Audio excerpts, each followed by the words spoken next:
உமது விலை மதிப்பில்லா இரத்தத்தினால் என்னை மீட்டருள்வாய்.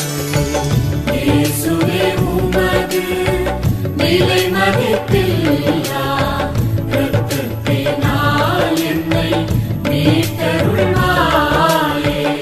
இயேசுவே உமது விலை மதிப்பில்லா இரத்தத்தினால் என்னை மீட்டருள்வாய்.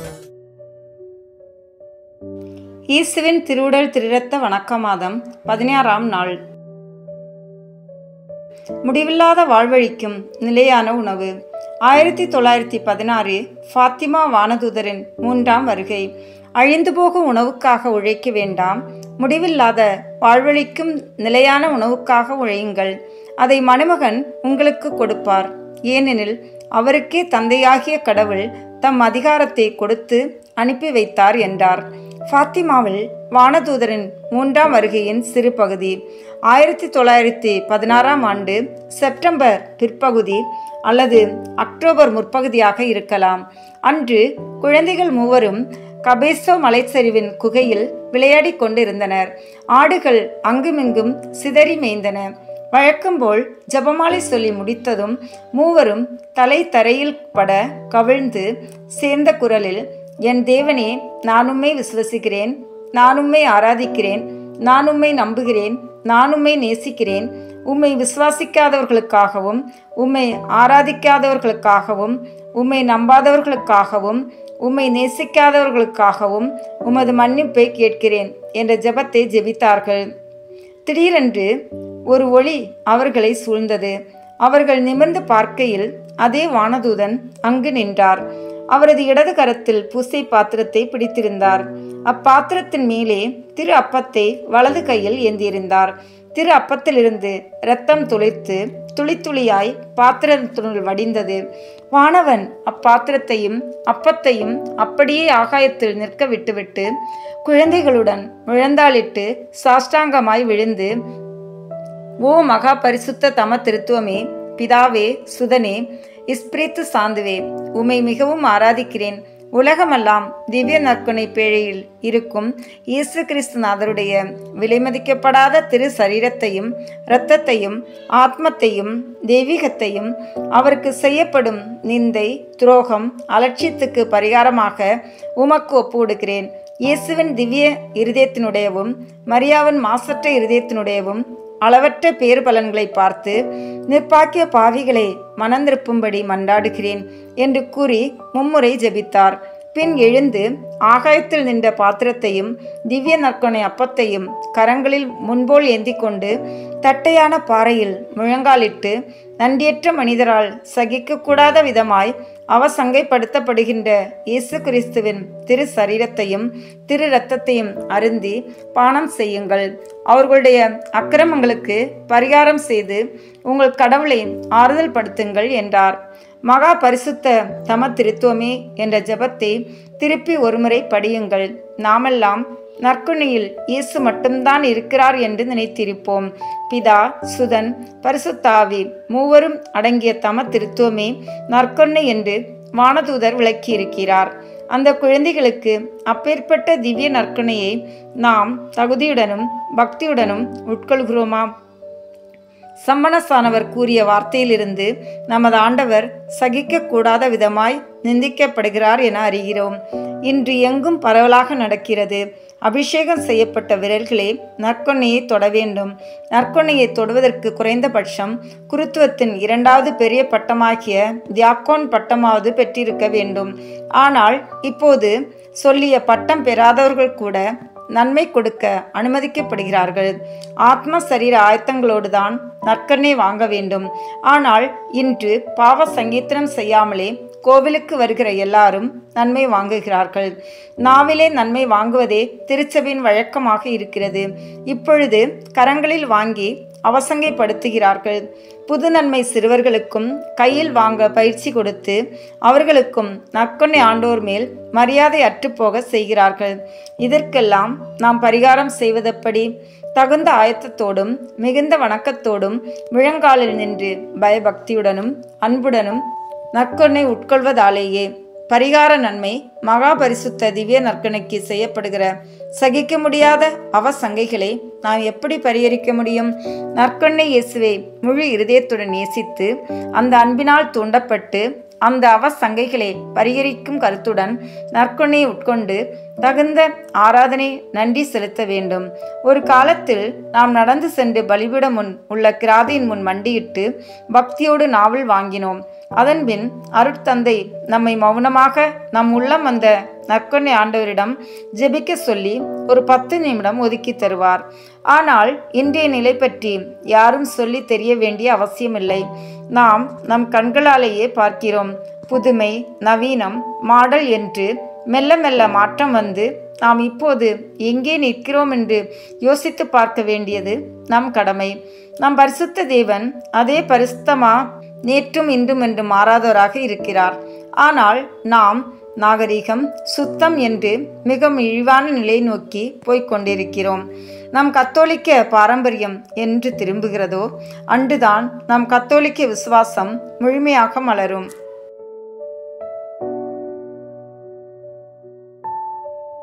தந்தை, மகன், தூய ஆவியின் பெயராலே ஆமென். நம்பிக்கை அறிக்கை. விண்ணகத்தை மண்ணகத்தையும் படைத்த எல்லாம் வல்ல தந்தையாகிய கடவுளை நம்புகின்றேன். அவருடைய ஒரே மகனாகிய நம் ஆண்டவர் இயேசு கிறிஸ்துவை நம்புகின்றேன். இவர் தூய ஆவியாரால் கருவுற்று கன்னி மரியாவிடமிருந்து பிறந்தார். போதிய குலத்தின் அதிகாரத்தில் பாடுபட்டு சிலுவையில் அறையப்பட்டு இறந்து அடக்கம் செய்யப்பட்டார். பாதாளத்தில் இறங்கி 3ஆம் நாள் இறந்தோரிடமிருந்து உயிர்த்தெழுந்தார். விண்ணகத்திற்கு எழுந்தருளி எல்லாம் வல்ல தந்தையாகிய கடவுளின் வலப்பக்கத்தில் வீற்றிருக்கின்றார். அங்கிருந்து வாழ்வோருக்கும் இறந்தோருக்கும் தீர்ப்பு வழங்க வருவார். தூய ஆவியாரை நம்புகின்றேன். புனித கத்தோலிக்க திருஅவையை நம்புகின்றேன். புனிதர்களின் உறவு ஒன்றிப்பை நம்புகின்றேன். பாவ மன்னிப்பை நம்புகின்றேன். உடலின் உயிர்ப்பை நம்புகின்றேன். நிலை வாழ்வை நம்புகின்றேன். ஆமென். விண்ணுலகில் இருக்கிற எங்கள் தந்தையே, உமது பெயர் தூயது என போற்ற பெறுக. உமது ஆட்சி வருக. உமது திருவுளம் விண்ணுலகில் நிறைவேறுவது போல மண்ணுலகிலும் நிறைவேறுக. எங்கள் அன்றாட உணவை இன்று எங்களுக்கு தாரும். எங்களுக்கு எதிராக குற்றம் செய்வோரை நாங்கள் மன்னிப்பது போல எங்கள் குற்றங்களை மன்னியும். எங்களை சோதனைக்கு உட்படுத்தாதேயும், தீமையிலிருந்து எங்களை விடுவித்தருளும். ஆமென். அருள் நிறைந்த மரியே வாழ்க. ஆண்டவர் உம்முடனே, பெண்களுக்குள் ஆசி பெற்றவர் நீரே. உம்முடைய திருவயிற்றின் கனியாகிய இயேசுவும் ஆசி பெற்றவரே. புனித மரியே, இறைவனின் தாயே, பாவிகளாய் இருக்கிற எங்களுக்காக இப்பொழுதும் எங்கள் இறப்பின் வேளையிலும் வேண்டிக் கொள்ளும். ஆமென். தந்தைக்கும் மகனுக்கும் தூய ஆவியாருக்கும் மாட்சி உண்டாகுக. தொடக்கத்தில் இருந்தது போல இப்பொழுதும் எப்பொழுதும் என்றென்றும் இருப்பதாக. ஆமென். இந்த முதலாம் தேவத ரகசியத்தில் தேவ நற்கருணையின் முன் அடையாளத்தை தியானிப்போம். தண்ணீரை திராட்சை ரசமாக மாற்றிய புதுமை. யோவான் எழுதிய நற்செய்தியிலிருந்து வாசகம். அதிகாரம் 2, இறை வார்த்தைகள் 1 முதல் 11 வரை. கானாவில் திருமணம். 3ஆம் நாள் கலிலியாவில் உள்ள கானாவில் திருமணம் ஒன்று நடைபெற்றது. இயேசுவின் தாயும் அங்கு இருந்தார்.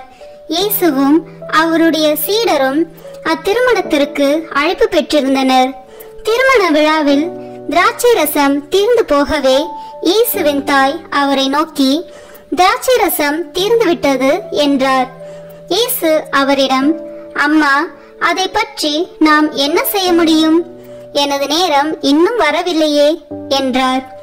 இயேசுவின் தாய் பணியாளரிடம், அவர் உங்களுக்கு சொல்வதெல்லாம் செய்யுங்கள் என்றார். யூதரின் தூய்மை சடங்குக்கு தேவையான 6 கல் தொட்டிகள் அங்கே இருந்தன. அவை ஒவ்வொன்றும் 2-3 குடம் தண்ணீர் கொள்ளும். இயேசு அவர்களிடம், இத்தொட்டிகளில் தண்ணீர் நிரப்புங்கள் என்று கூறினார். அவர்கள் அவற்றை விளிம்பு வரை நிரப்பினார்கள்.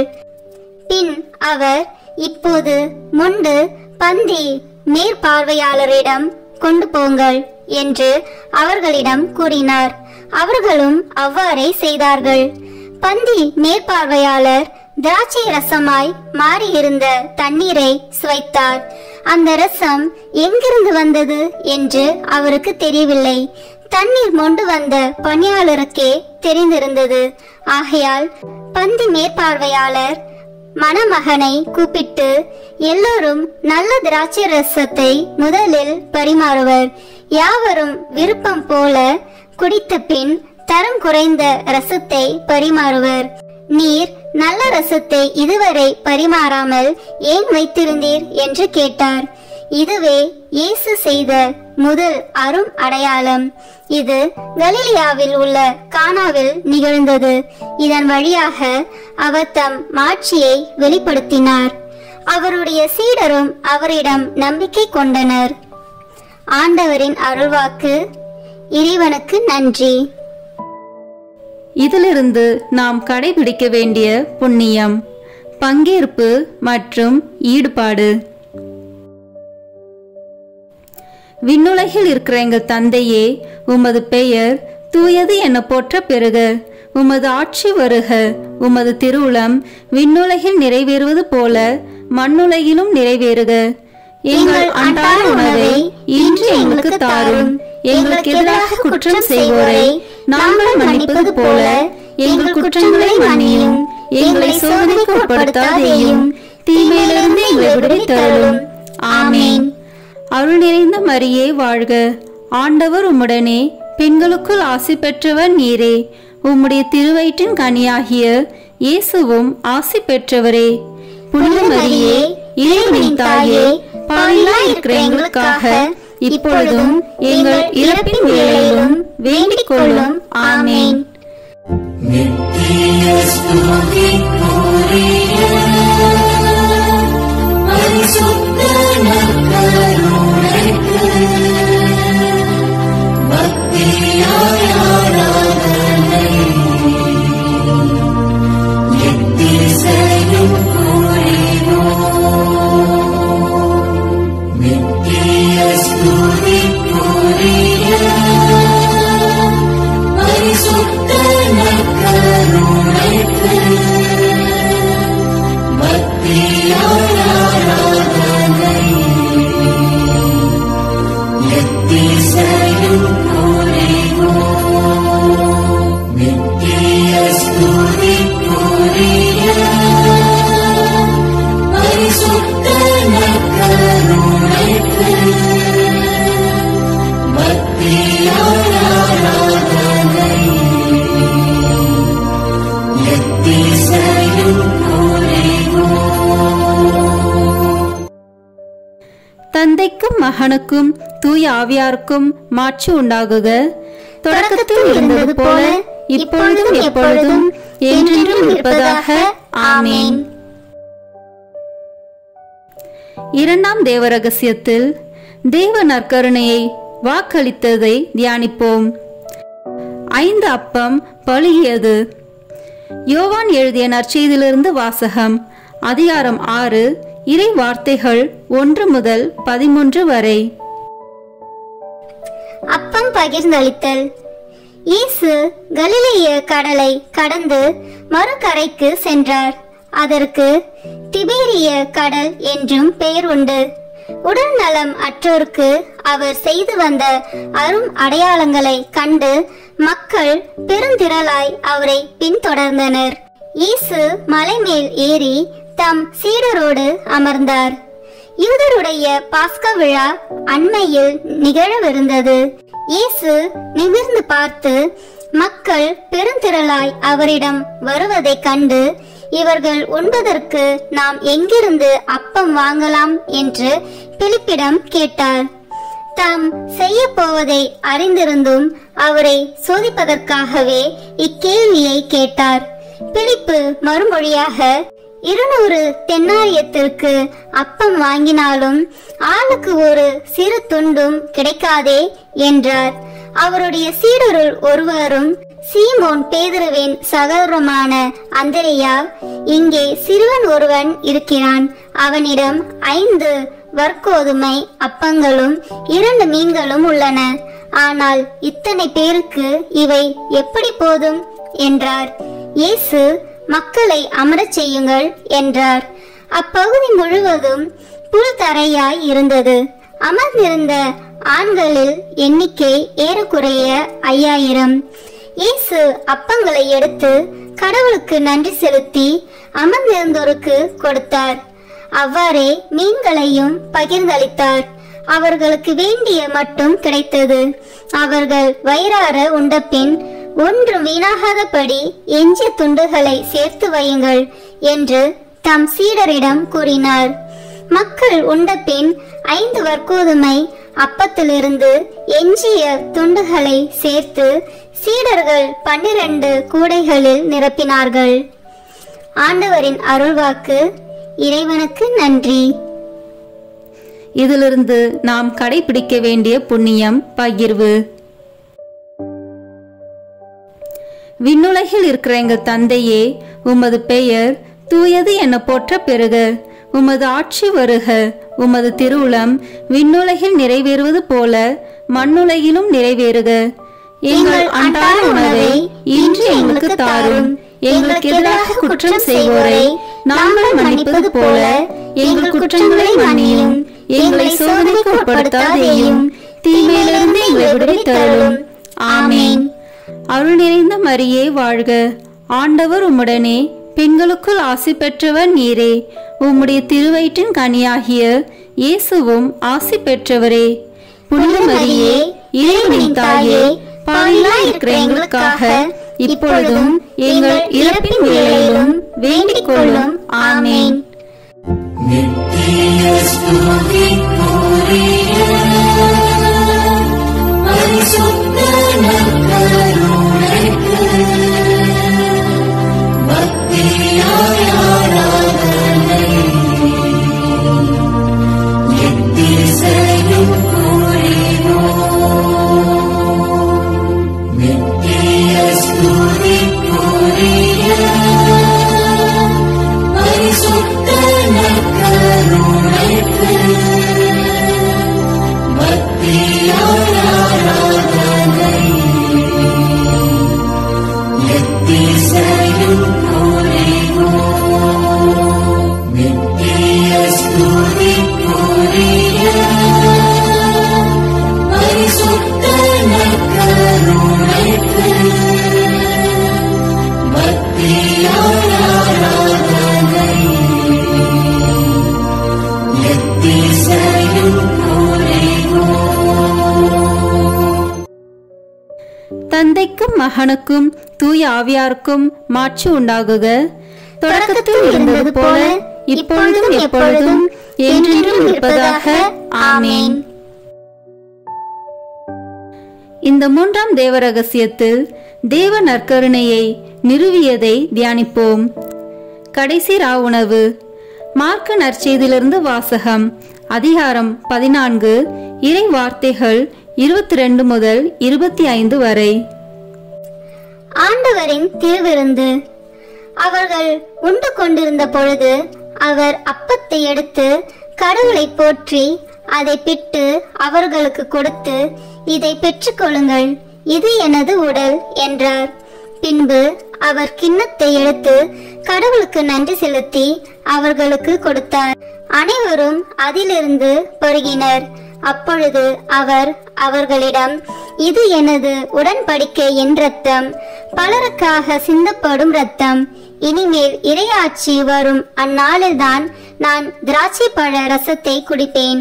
அதுவரை ஒருபோதும் குடிக்க மாட்டேன் என உறுதியாக உங்களுக்கு சொல்கிறேன் என்றார்.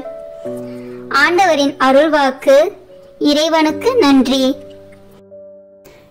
இந்த வாசகத்திலிருந்து நாம் கடைபிடிக்க வேண்டிய புண்ணியம் சுய தியாகம். விண்ணுலகில் இருக்கிற எங்கள் தந்தையே, உமது பெயர் தூயது என போற்ற பெறுக. உமது ஆட்சி வருக. உமது திருவுளம் விண்ணுலகில் நிறைவேறுவது போல மண்ணுலகிலும் நிறைவேறுக. எங்கள் அன்றாட உணவை இன்று எங்களுக்கு தாரும். எங்களுக்கு எதிராக குற்றம் செய்வோரை நாங்கள் மன்னிப்பது போல எங்கள் குற்றங்களை மன்னியும். எங்களை சோதனைக்கு உட்படுத்தாதேயும், தீமையிலிருந்து எங்களை விடுவித்தருளும். ஆமேன். அருள் நிறைந்த மரியே வாழ்க, ஆண்டவர் உம்முடனே, பெண்களுக்குள் ஆசி பெற்றவர் நீரே. உம்முடைய திருவயிற்றின் கனியாகிய இயேசுவும் ஆசி பெற்றவரே. புனித மரியே, இறைவனின் தாயே, பாவிகளாய் இருக்கிற எங்களுக்காக இப்பொழுதும் எங்கள் இறப்பின் வேளையிலும் வேண்டிக் கொள்ளும். ஆமேன். நித்திய ஸ்துதிக்குரிய பரிசுத்த நற்கருணைக்கு பக்தியாய் ஆராதனை எத்திசையும் புரிவோம். நித்திய ஸ்துதிக்குரிய பரிசுத்த நற்கருணைக்கு பக்தியாய் ஆராதனை எத்திசையும் புரிவோம். நித்திய ஸ்துதிக்குரிய பரிசுத்த நற்கருணைக்கு பக்தியாய் ஆராதனை எத்திசையும் புரிவோம். தந்தைக்கும் மகனுக்கும் தூய ஆவியாருக்கும் மாட்சி உண்டாகுக. தொடக்கத்தில் இருந்தது போல இப்பொழுதும் எப்பொழுதும் என்றென்றும் இருப்பதாக. ஆமேன். நான்காம் தேவ ரகசியத்தில் தேவ நற்கருணையை கொண்டாடியதை தியானிப்போம். எம்மாவு சீடர்கள். லூக்கா நற்செய்தியிலிருந்து வாசகம். அதிகாரம் 24, இறை வார்த்தைகள் 13 முதல் 35 வரை. எம்மாவு வழியில் சீடரை சந்தித்தல். அதே நாளில் சீடர்களுள் இருவர் எருசலேமிலிருந்து ஏறத்தாழ 12 கிலோமீட்டர் தொலையிலுள்ள ஓர் ஊருக்கு சென்று கொண்டிருந்தனர். அவ்வூரின் பெயர் எம்மாவு. அவர்கள் இந்நிகழ்ச்சிகள் அனைத்தையும் குறித்து ஒருவரோடு ஒருவர் உரையாடிக் கொண்டே சென்றார்கள். இப்படி அவர்கள் உரையாடிக் கொண்டும் வினவிக் கொண்டும் சென்றபோது இயேசு நெருங்கி வந்து அவர்களோடு நடந்து சென்றார்.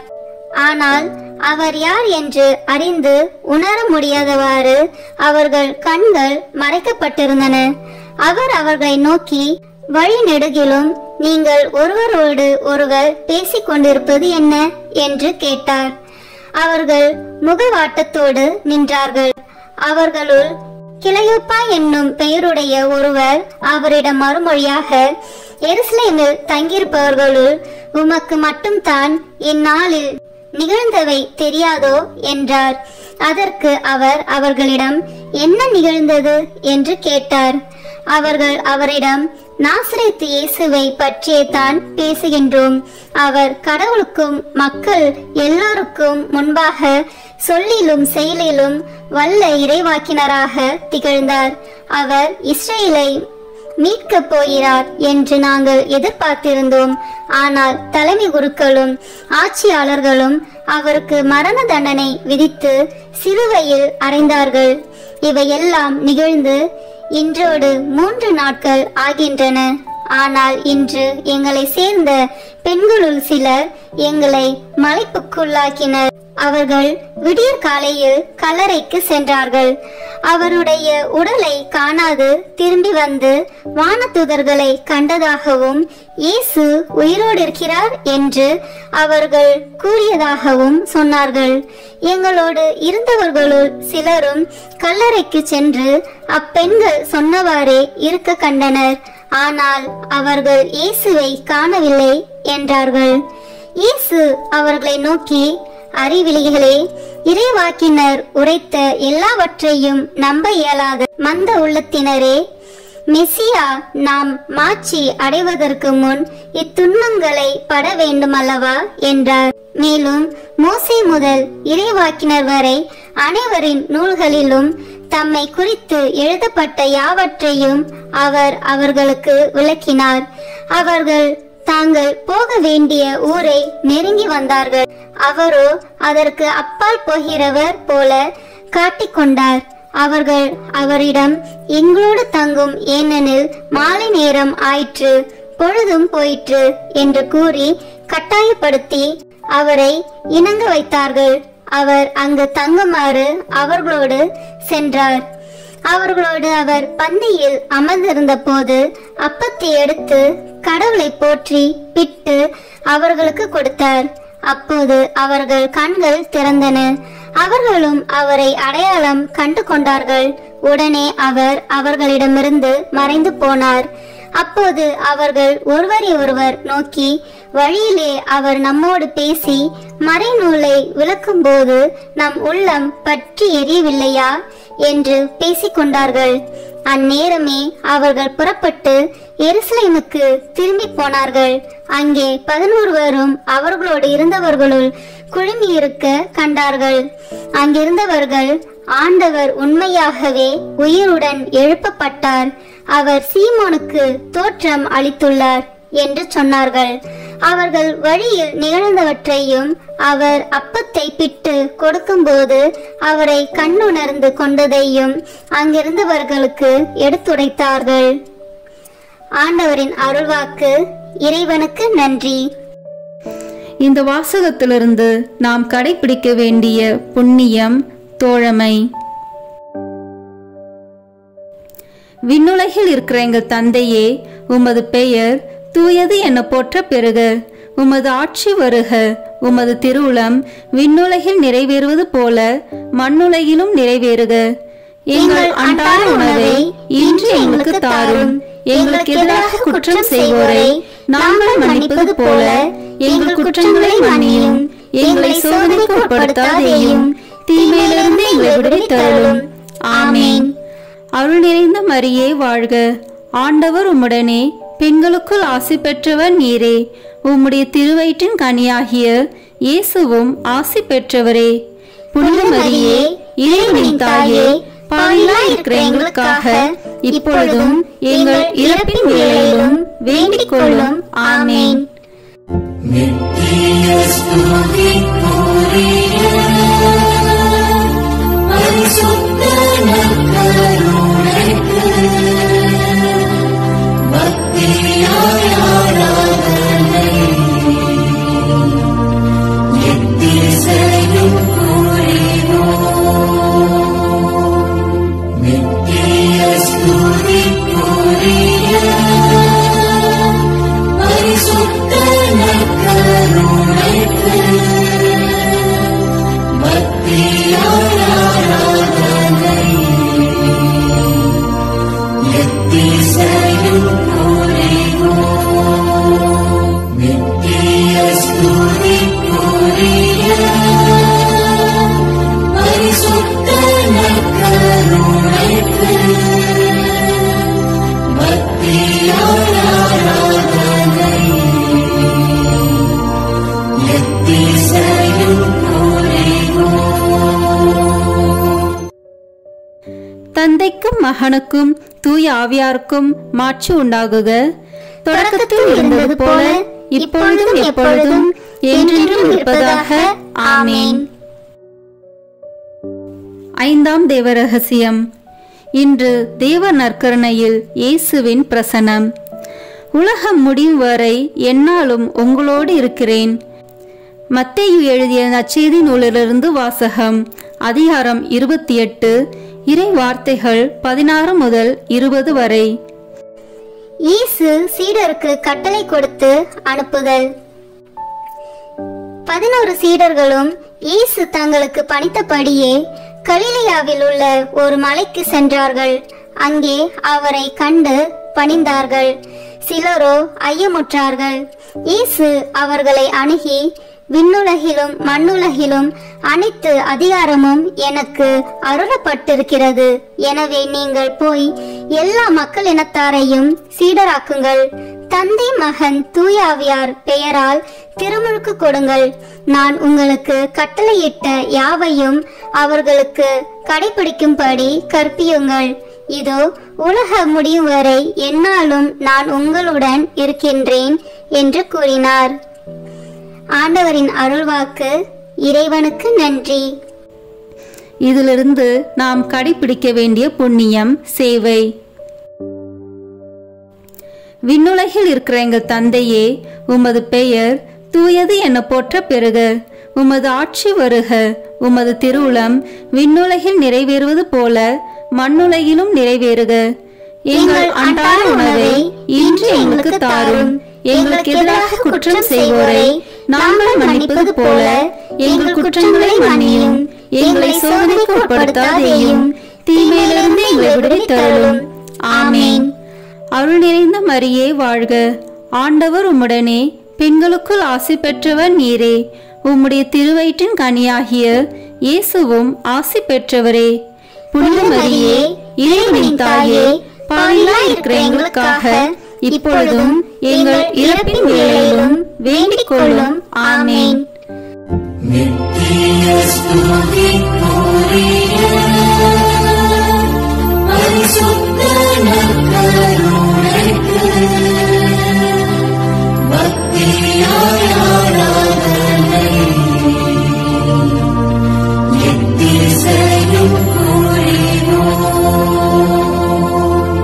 நித்திய ஸ்துதிக்குரிய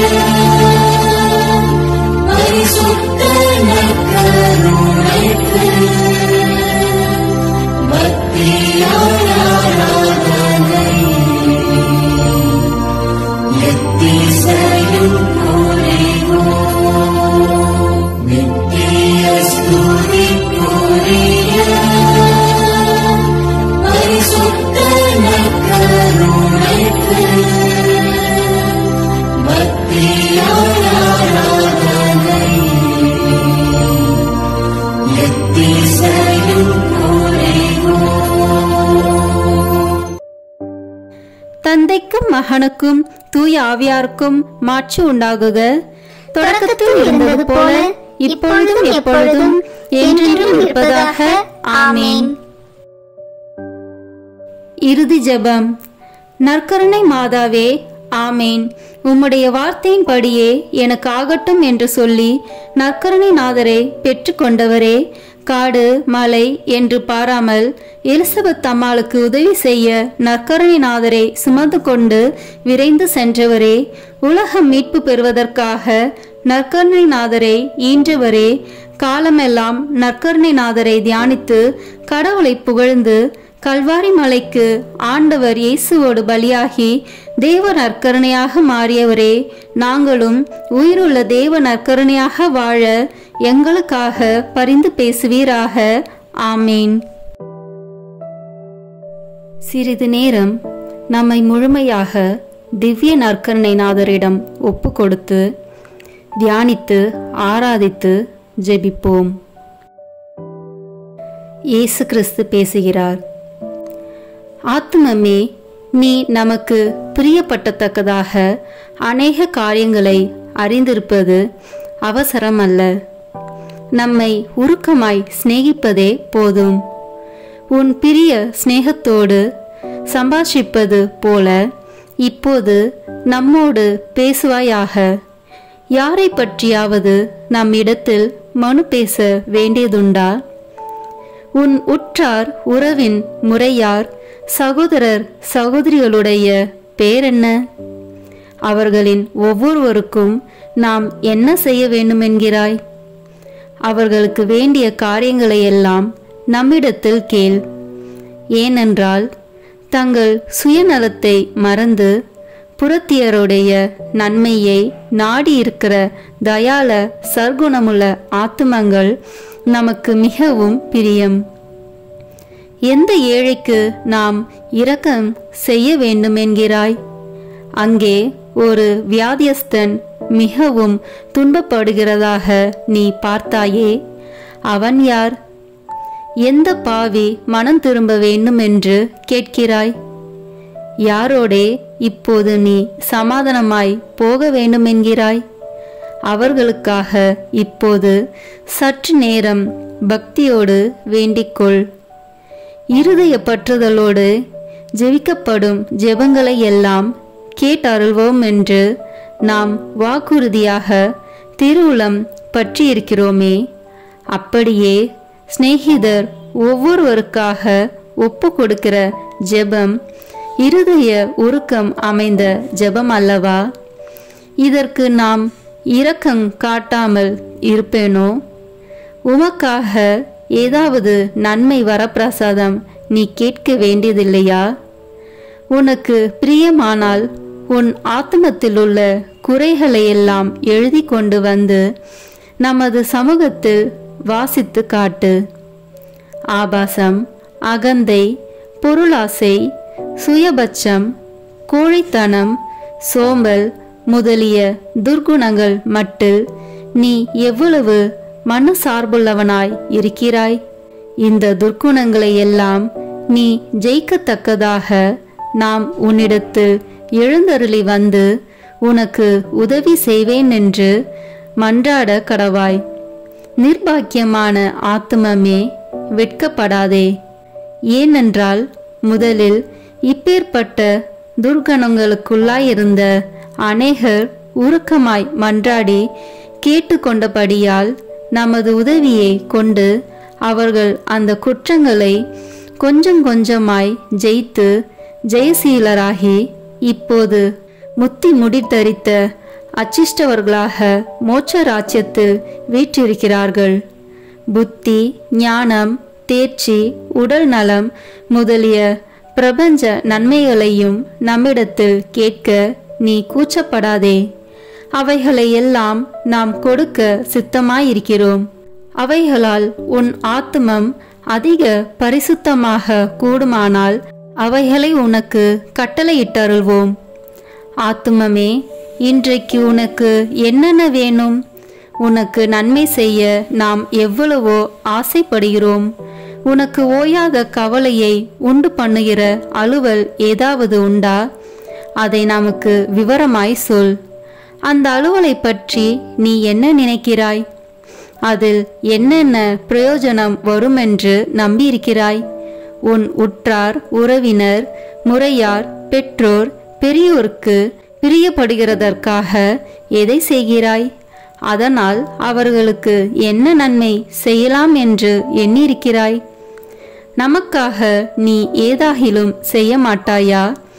உன் உறவின் முறையார், சிநேகிதர் நம்மை மறந்து போகிறார்களே, அவர்களுடைய ஆத்மங்களுக்கு வேண்டிய நன்மை செய்ய உனக்கு மனதில்லையா? எந்த விஷயத்தில் அதிக அக்கறையாய் அல்லது கரிசனத்தோடு உழைத்து வேலை செய்கிறாய்? எந்தெந்த முகாந்தரத்தை பற்றி நீ அதிலே ஓயாத சிந்தனையாயிருக்கிறாய்? அதற்காக நீ பிரயோகித்து கொள்ள நினைக்கும் உபாயங்கள் என்ன? உனது சுக துக்கங்களையும் சலிப்பு சஞ்சலங்களையும் நமக்கு சொல்லி காட்டு. அவற்றின் காரணத்தை உனக்கு விளக்கி காண்பிப்போம். உன் ஏற்பாடு பிரயத்தனங்களில் யாருடைய உதவியை நீ கோரிக்கையாயிருக்கிறாய்? சகல இதயங்களுக்கும் எஜமான் நாம அல்லவா? நமது இஷ்டம் போல் அவைகளை படிப்படியாய் இலகி வசப்படுத்துவோம். உன் கோரிக்கை பிரயத்தனங்களுக்கு உதவியானவர்களை உன் கிட்டே கொண்டு வந்து விடுவோம். ஆத்துமமே, உனக்கு ஏதாவது தொல்லை தொந்தரவுகள் உண்டா? அதன் விவரத்தை நமக்கு வெளிப்படுத்து. நீ ஏன் சலிப்பாயிருக்கிறாய்? உனக்கு கஷ்டி வருவிப்பது யார்? உன்னை நிந்தைக்கு வேதனைப்படுத்தியவர் யார்? உன் அகந்தையை குத்தி காயப்படுத்தினது யார்? அப்படிப்பட்டவர்கள் எல்லாரும் நீ பொறுத்தல் கொடுக்கிறாய் என்றும் அந்த குறைகளை முழுவதும் மறந்து விடுவாய் என்றும் உறுதியாய் சொல்லி அவர்களுக்காக வேண்டிக்கொள். நாமும் உன்னை ஆசீர்வதிப்போம். உனக்கு கலக்கம் வருகிற தந்திர சோதனைகள் ஏதாவது உண்டா? காரணமில்லாத பயம் சில விசை உன் இருதயத்தை கலங்கி அடிக்கிறதா? ஆத்மமே, பயப்படாதே. நமது பேரில் நம்பிக்கையாயிரு. நாம் உன்னிடத்திலிருந்து வாசம் பண்ணுகிறோம். அங்கே நடக்கிற விஷயங்களை எல்லாம் நாம் அறிந்திருக்கிறோம். நாம் உனக்கு உதவி செய்வோம். தைரியமாயிரு. உன் சிநேகிதர் என்று வெறும் பேர் படைத்து குறை பேசி உனக்கு வஞ்சனை செய்கிறவர்கள் உண்டா? அவர்களுக்காகவும் வேண்டிக்கொள். உன் மன ஆறுதலுக்கு அவசரமாகில் அவர்கள் மனதை மாற்றி யதார்த்தவாதிகளாக்குவோம். நமக்கு சொல்லத்தக்கும் சந்தோஷ விசேஷ ஒன்றும் இல்லையா? உன்னோடே நாமும் மகிழத்தக்கதாக அந்த விசேஷங்கள் நமக்கு சொல்லக்கூடாதா? நேற்றைய தினம் முதல் உனக்கு நேரிட்ட சந்தோஷ விசேஷங்களை நமக்கு வெளிப்படுத்து. நீ நினையாத சமயத்தில் உன்னை சந்திக்க வந்த ஒரு சிநேகிதரால் நீ அடைந்த சந்தோஷமும் உனக்கிருந்த அச்சம் சலிப்புகள் நீங்கி உனக்கு உண்டான ஆறுதல் அகமகிழ்ச்சியும் சிநேகமேரையாய் உனக்கு கிடைத்த கடிதமும் சந்திப்பு சமான்களால் வந்த அக்களிப்பும் இவைகளெல்லாம் நம்மாலேதான் உனக்கு அனுப்பப்பட்டன. ஆத்துமமே, இவைகளுக்காக நீ ஏன் நன்றியறிதல் காண்பிக்கிறதில்லை? சுவாமி, நன்றி அறிந்திருக்கிறேன், உமது திருநாமம் வாழ்த்தப்படத்தக்க கடவது என்று ஏன் சொல்லுகிறதில்லை? நன்றி அறிதல் அதிகமான நன்மையை விளைவிக்குமே. உபகாரம் மறைக்கப்படாதிருப்பதை காண்பது உபகாரிக்கு அதிக உதார குணத்தை வருவிக்கும் அல்லவா? நமக்கு நீ செய்ய விரும்பும் வாக்குத்தத்தங்கள் ஏதாவது உண்டா? உன் இருதய அந்தரங்களெல்லாம் நமக்கு நன்றாய் தெரிந்திருக்கிறது. பிறரை நீ எய்த்து போட்டாலும் உன் ஆண்டவராகிய நம்மை எய்க்க முடியாது. ஆகையால் ஆத்துமமே, உன்னை யதார்த்தத்துடன் நமது சமூகத்தில் சஞ்சரிப்பாயாக. அந்த பாவ சமயத்தை விலக்கிவிட தீர்மானித்திருக்கிறாயா?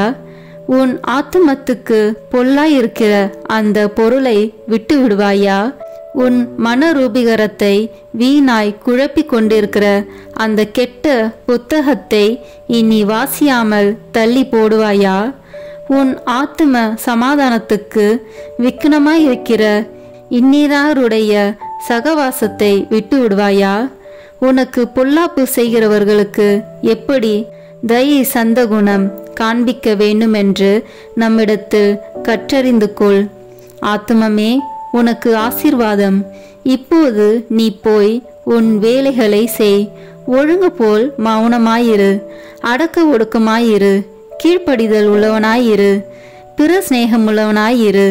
அமலோற்பவ மாதாவை அதிக அன்போடு நேசித்திரு. நாளைக்கு திரும்ப வா. வரும்போது உன் இதயம் அதிக பக்தி பற்றுதல் அமைந்ததாய் இருக்கும்படி பார்த்துக்கொள். இனி உன் இதயம் நம்மையில் சார்ந்ததுமாய் நன்மை செய்ய அதிக உறுதியான தீர்மானமுள்ளதுமாய் மாற்றி இருக்க வேண்டும்.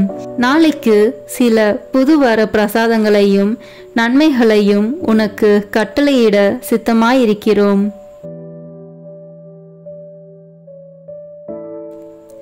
ஜெபிப்போமாக. நிகரில்லாத விண்ணக அன்பின் மிகுதினாலே இந்த திவ்ய நற்கருணையில் எழுந்தருளி எங்கள் பீடங்களின் மேல் நிலையாயிருக்கிற இரக்கம் கொண்ட இயேசு கிறிஸ்துவே, என் அன்புக்குரிய மீட்பரே, நீரே என் இறைவன் என்றும் அகிலத்துக்கும் அதிபதியான கடவுளாய் தெய்வம் என்றும் விசுவசித்து நம்பி இப்போது உம்மை மிகுந்த தாழ்ச்சி வணக்கத்துடனே ஆராதிக்கிறேன். திவ்ய நற்கருணையில் இருக்கும் உமக்கு பாவிகள் செய்கிற துரோகங்களை நீர் பாராட்டாமல் எங்கள் மேல் கொண்டிருக்கும் மட்டில்லாத அன்பை குறித்து முழு மனதோடு உமக்கு நன்றி செலுத்துகிறேன். எங்கள் நன்றி கெட்ட தனத்தால் மிகுந்த வேதனைப்பட்ட மகிமையுள்ள விண்ணக திருமகனே, ஆராதனைக்குரிய இந்த அருட்சாதனத்தில் இருக்கிற உமக்கு செய்யப்பட்டதும் இனி செய்யப்படுவதுமாயிருக்கிற துரோகங்களுக்கும் அவமானங்களுக்கும் நிந்தைகளுக்கும் பரிகாரமாக என்னால் இயன்ற மட்டும் பக்தி வணக்கத்தோடும் என் இதயத்தினுள் முழு அன்போடும் உமக்கு ஆராதனை செலுத்துகிறேன். ஓ என் திவ்ய இயேசுவே, முன்னால் நானே பலமுறை உமது சந்நிதியில் வணக்க குறைச்சலாய் நடந்ததற்கும் இறை பக்தியும் அன்பும் இல்லாமல் அசட்டையாய் உம்மை உட்கொண்டதற்கும் நான் படுகிற மிகுதியான வியாகுலத்தையும் உமக்கு எவ்விதமாய் சொல்ல போகிறேன். இரக்கமிகுந்த இறைவா, எங்களுடைய பாவ துரோகங்களை பொறுத்து உமது அளவில்லாத அருளை மட்டும் எங்களுக்கு அளித்தருளும். உமது மட்டற்ற அன்பு விளங்கும் இந்த அருட்சாதனத்தில் உம்மை வணங்கவும் எல்லாருடைய வணக்கத்தையும் உமக்கு வருவிக்கவும் எனக்குள்ள பெரும் ஆசையை ஏற்றுக்கொள்ளும் ஆண்டவரே. உண்மையாகவே வானதூதர்களும் புனிதர்களும் உம்மை அன்பு செய்து போற்றி புகழ்ந்து ஆராதிப்பது போல நானும் என் முழு மனதோடு உம்மை அன்பு செய்து போற்றி புகழ்ந்து ஆராதிக்க ஆசைப்படுகிறேன். மேலும் நான் தெண்டனிட்டு வணங்கி ஆராதிக்கும் உமது விலை மதிப்பில்லாத திரு உடலையும் திரு இரத்தத்தையும் பற்றி நான் இனி திவ்ய நற்கரணையில் உம்மை பயபக்தி வணக்கத்துடனே ஆராதிப்பதாலும் அதை தகுந்த தயாரிப்போடு வாங்கிக் கொள்வதாலும் உமது அருளை அடைந்து என் இறப்புக்கு பின் எல்லா விண்ணவர்களோடும் பேரின்ப பாக்கியத்தில் உம்மை என்றென்றும் தரிசித்து போற்றி புகழ தகுதியுள்ளவனாக்கும்படி எனக்கு அருள் புரிந்தருளும். ஆமேன். எல்லாம் வல்ல இறைவா, உமது திருமகனும் எங்கள் ஆண்டவருமாகிய இயேசு கிறிஸ்து நாங்கள் செய்த பாவங்களுக்கு பரிகாரமாக உமக்கு செலுத்துகிற தியாக திருப்பலியை உமது ஆலயத்திலிருந்தும் விண்ணகத்தில் வீற்றிருக்கிற உமது உன்னதத்திலிருந்தும் பார்த்து எண்ணிறந்த அக்கிரமங்களை பொறுத்தருளும். எங்களுக்காக உயிர் நீத்த எங்கள் மீட்பரும் மனித அவதாரத்தால் எங்கள் சகோதரமாகிய இயேசு கிறிஸ்துவின் திரு இரத்தத்தின் சத்தம் சிலுவையிலிருந்து உம்மை நோக்கி கூக்குரலிடுகின்றது. ஆண்டவரே, எங்கள் மன்றாட்டை கேட்டருளும். ஆண்டவரே, உமது கோபத்தை தனித்தருளும். எங்கள் மேல் உமது அருளை பொழிந்து நன்மை செய்தருளும். என் ஆண்டவரே, அதிக தாமதம் செய்யாதேயும். எங்கள் ஊரின் மேலும் எங்கள் மக்கள் அனைவர் மேலும் நீர் இரக்கம் கொள்ளும்படியாக உம்மை கெஞ்சி மன்றாடுகிறோம். ஆமேன்.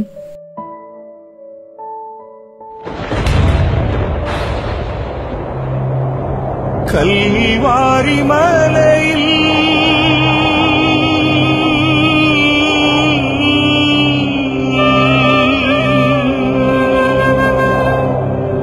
சிந்திய இரத்தத்தால்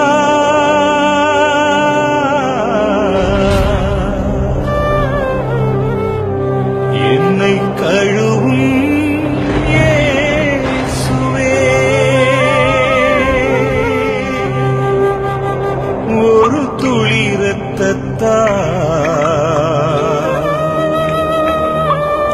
ஒரு துளி இரத்தத்தால்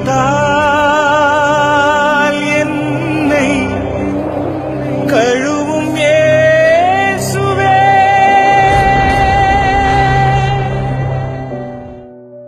சிலுவையில் இயேசு சிந்தின இரத்தத்தால் சமாதானம் உண்டாகும்.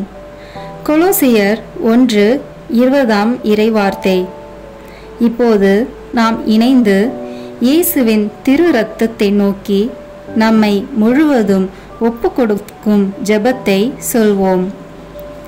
இயேசுவே, நீ சிலுவையில் சிந்திய வல்லமையான இரத்தம் கொண்டு என் உச்சந்தலையிலிருந்து உள்ளங்கால் வரை அபிஷேகம் செய்யும். இறை இயேசுவே, இப்போது என்னை தீமை, பாவம், சோதனை, தீயவனின் தாக்குதல்கள், சூனியங்கள், இருளின் பயம், மனித வார்த்தையின் பயம், நோய், சந்தேகம், கோபம் மற்றும் விருப்பப்படாத எல்லா நாசங்களிலிருந்தும் விடுதலை செய்யும். ஆபத்துக்கள், விபத்துகளிலிருந்து என்னை பாதுகாத்தருளும். இப்போது நான் உமது பரிசுத்த இரத்தத்தின் முழு பாதுகாப்பினை அடைந்துவிட்டேன் என்பதை நினைத்து நான் உம்மை துதிக்கிறேன். இயேசுவின் பரிசுத்த இரத்தமே, எம்மை காத்தருளும். இயேசுவின் தூய இரத்தமே, பரிசுத்த மனசாட்சியை தாரும். இயேசுவின் தூய இரத்தமே, வார்த்தையான தேவனே, எங்களை காத்தருளும்.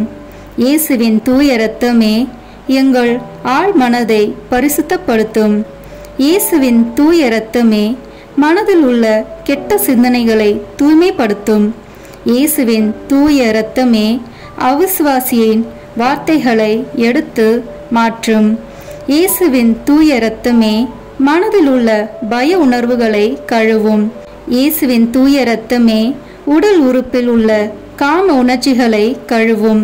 இயேசுவின் தூய இரத்தமே, தலைமுறைகளில் உள்ள பாவ சாபங்களை கழுவும்.